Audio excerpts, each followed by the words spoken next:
Positive కేసులు. ఇప్పుడు అవి 74కి చేరడంతో జిల్లా యంత్రాంగం పటిష్టమైన చర్యలు చేపట్టింది.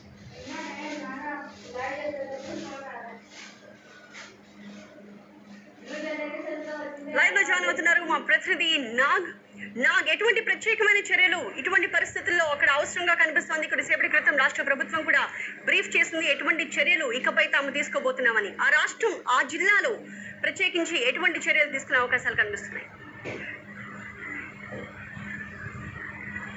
ఇప్పుడు రాష్ట్రంలోనే అత్యధికంగా కరోనా వైరస్ పాజిటివ్ కేసులు కర్నూలు జిల్లాలో ఉన్నాయి. ఇప్పటి వరకు 74 కేసులు కర్నూలు జిల్లాలో ఉన్నాయి. ఈ 74లో 72 కేసులు ఢిల్లీకి వెళ్లి వచ్చిన వారే ఉన్నాయి. ముఖ్యంగా అత్యధికంగా కర్నూలు జిల్లాలో కర్నూలు, నంద్యాలలోనే పాజిటివ్ కేసులు అత్యధికంగా ఉన్న పరిస్థితి మనం చూస్తున్నాం. ఎక్కడైతే ఈ కేసులు కరోనా పాజిటివ్ కేసులు ఉన్నాయో ఆ ఇంటి చుట్టూ కూడా బఫర్ జోన్లు అయితేనేమి కంటైన్మెంట్ జోన్లు ఏర్పాటు చేశారు. మొత్తం ఆ జోన్ పరిధిలో ఉన్న వాళ్ళకి నిత్యావసర వస్తువులు సరిగా అందని పరిస్థితి నెలకొంది. నిత్యావసర వస్తువులు అంటే రేషన్ సరుకులు కావచ్చు, పాలు కావచ్చు, ఇతరత్ర అన్ని కానీ ఇందాకనే మనం మున్సిపల్ కమిషనర్ తో కూడా మాట్లాడాము. వాళ్ళకి మొబైల్ వ్యాన్లు పెట్టి మొబైల్ వ్యాన్లలో ఇంటింటికి నిత్యావసర వస్తువులు, సరుకులు రవాణా చేస్తున్నాం తప్ప ఇళ్లలో నుంచి ఎవరు బయటకు వచ్చే పరిస్థితి లేదు. ఎక్కడైతే పాజిటివ్ కేసు ఉందో ఆ కేసు పరిధిలోని బఫర్ జోన్లు కావచ్చు, తర్వాత కంటైన్మెంట్ జోన్లు కావచ్చు, ఆయా పరిధిలో ప్రతి ఇంటికి వెళ్ళి హైపోక్లోరిన్ ద్రావణం స్ప్రే చేయాల్సి ఉంటుంది. ప్రతి ఒక్కరికి స్క్రీనింగ్ టెస్ట్ చేయాల్సి ఉంటుంది.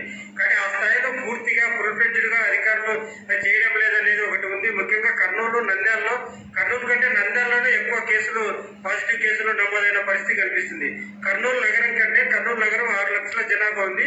ఈ కర్నూలు నగరం కంటే నంద్యాల చాలా చిన్నది. కానీ కర్నూలు కంటే నంద్యాలలోనే పాజిటివ్ కేసులు ఎక్కువ ఉన్న పరిస్థితి కనిపిస్తుంది. నంద్యాలలో అయితే పూర్తి కర్ఫ్యూ వాతావరణం మనం చూస్తున్నాం. అక్కడ ఇళ్ల నుంచి ఎవరిని బయటికి రానియలేని పరిస్థితి అక్కడ నెలకొంది. ఈ నిత్యావసర వస్తువులు అన్ని కూడా ఇళ్లకే పంపిస్తాం తప్ప ఇంట్లో నుంచి ఎవరు బయటికి రావద్దు అని అధికారులు హెచ్చరిస్తున్న పరిస్థితి కనిపిస్తుంది.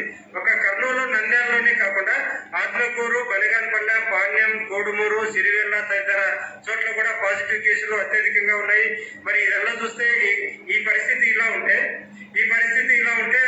క్వారంటైన్ సెంటర్లకు తీసుకొచ్చే వారి పరిస్థితి ఇంకా ఎక్కువగా ఉంది. వాళ్ళందరినీ కూడా రాయలసీమ యూనివర్సిటీలో క్వారంటైన్ సెంటర్ లో పెడుతున్న పరిస్థితి చూస్తున్నాం మనం.